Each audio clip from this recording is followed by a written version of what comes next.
మేము 12 సంవత్సరాలు వరుసపెట్టి కనుక భూమి దున్నుకుంటే సంపూర్ణ పట్టాలు ఇస్తామని చెప్తారు.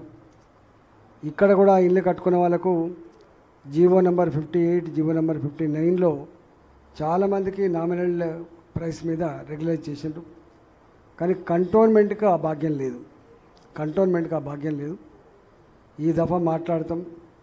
ఎందుకంటే ఇక్కడ వట్టి ఇన్లే కాదు, ఇక్కడ ఒక పోషమ్మ గుడి ఉంటుంది, ఇక్కడ మైసమ్మ గుడి ఉంటుంది, ఇక్కడ ఒక కమ్యూనిటీ హాల్ ఉంటుంది.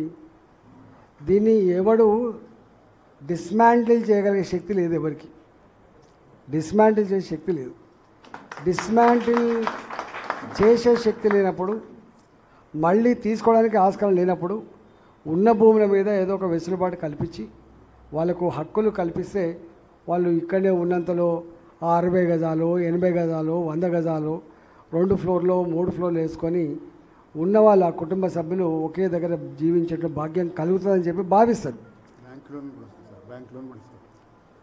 కాబట్టి ఇక్కడ కట్టుకుందామంటే ల్యాండ్ మీద హక్కు లేకపోవడం వల్ల మనకు పర్మిషన్లు రావు, బ్యాంకు లోన్లు రావు.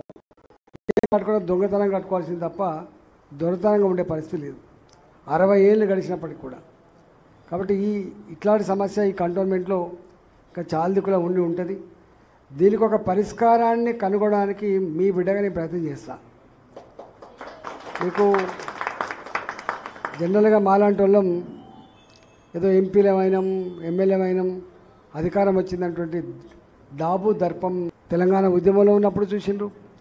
మొట్టమొదటి ఆర్థిక మంత్రిగా నేను పేద పిల్లలు చదివే స్కూళ్ళల్లో కాలేజీలలో హాస్టళ్లలో సన్నబియ్యం పెట్టి పేద పిల్లలకి కడుపున అన్నం పెట్టిన బాపతో నేను.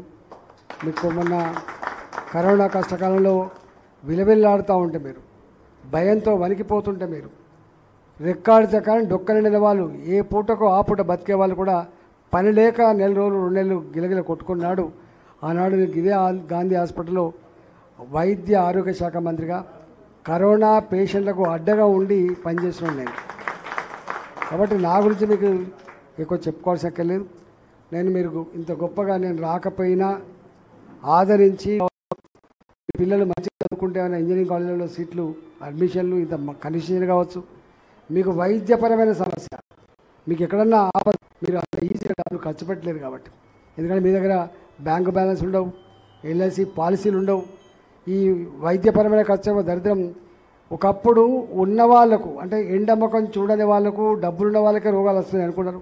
కానీ బస్తీలలో కూడా 40 ఏళ్ళకి కిడ్నీలు ఫెయిల్ అవ్వడు, 40 ఏళ్ళకి హార్ట్ అటాక్లు వచ్చుడు.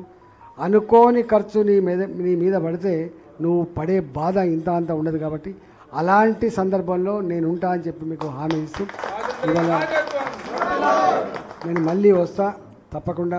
మీరు ఏ సమస్యలైతే ప్రస్తావించారో, ఎందుకంటే నేను దగ్గరనే ఉంటా కాబట్టి నాకు చాలా దగ్గర, ఇటుపోతే అటుపోతే ఉండేది కాబట్టి మళ్ళీ వస్తా, పురుషతగా మాట్లాడిపోతా. ఇప్పుడు మాత్రం ఇంత గొప్పగా గెలిపించి నన్ను ఆశీర్వదించినందుకు, పార్లమెంట్లో పంపినందుకు మీకు శిరస్సు వంచి నమస్కరిస్తూ సెలవుతున్నాను. భారత్ మాతాకి